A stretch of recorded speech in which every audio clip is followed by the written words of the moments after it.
2004లో అప్పుడు ప్రభుత్వం వీళ్ళ ద్వారా ఇది ఏర్పాటు చేయడం జరిగింది.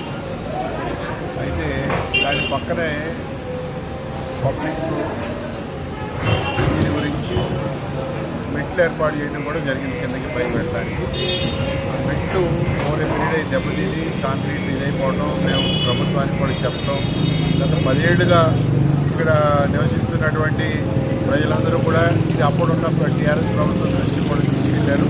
తర్వాత మేము కూడా ఈ మధ్య రైల్వే అధికారులు కూడా కలవడం జరిగింది. మా ఆర్ఎండ్బీ అధికారులు కూడా చెప్పాము. కానీ ఇది అనుకోని సంఘటన, మరి ఏదేమైనా చింతించదగినటువంటి విషయం. మేము ఇద్దరు దీనికారణంగా వర్షం మూలంగా ఆ బ్రిడ్జి కూలిపోవడం జరిగింది. కాబట్టి దీన్ని ఇమీడియట్గా మేము ఆర్ఎండ్బీ అధికారుల దృష్టికి తీసుకెళ్ళి టీఎంసీ గారితో కూడా మాట్లాడి మా మినిస్టర్ గారు వెంకటరెడ్డి గారికి కూడా చెప్పి దీనికి ఇమీడియట్గా చర్యలు తీసుకోవాలని నేను కోరడం కూడా జరుగుతూ ఉంది.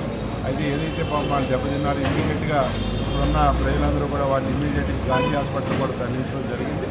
ఒక ఆయనకైతే కాలు ఇంజ్యూర్ అయింది, ఒక ఆయన ఏదో మైనర్ ఇంజరీసే, కానీ ఒక ఆయనకి కాలు దెబ్బ తగిలింది. అక్కడ గాంధీ హాస్పిటల్లో ఉన్నారు. వాటిని కూడా పరామర్శించడం జరిగింది. ఏదేమైనా చింతించదగిన విషయం.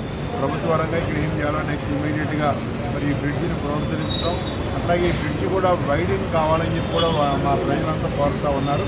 మరి దీనికి సాధ్యాలు ఏంటో ఒకసారి ఆర్ఎండ్బీ వాళ్ళతో కూడా కూర్చుని మరి ఏదైనా అవకాశం ఉంటే బ్రిడ్జిని ఎట్లా వెడల్పు చేయాలి, ఇక్కడ అప్పుడున్న పరిస్థితులకు అనుగుణంగా ఈ బ్రిడ్జ్ ఏర్పాటు చేయడం జరిగింది.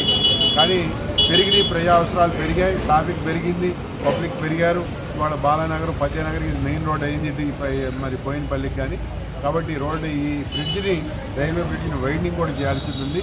మరి ఇది ఎందుకంటే ఏం చేయాలని ఇది రైల్వే వాళ్ళతో కూడా ముడిపడి ఉంటుంది. కాబట్టి రైల్వే వాళ్ళ సహకారం కూడా తీసుకుని దీన్ని రాబోయే రోజుల్లో వైండింగ్ చేయటమా లేదంటే కొత్త బ్రిడ్జి ప్లాన్ చేయటమా ఏంటనేది కూడా మేము తగిన నిర్ణయం చేస్తామని చెప్పి తెలియజేస్తాం. Thank you.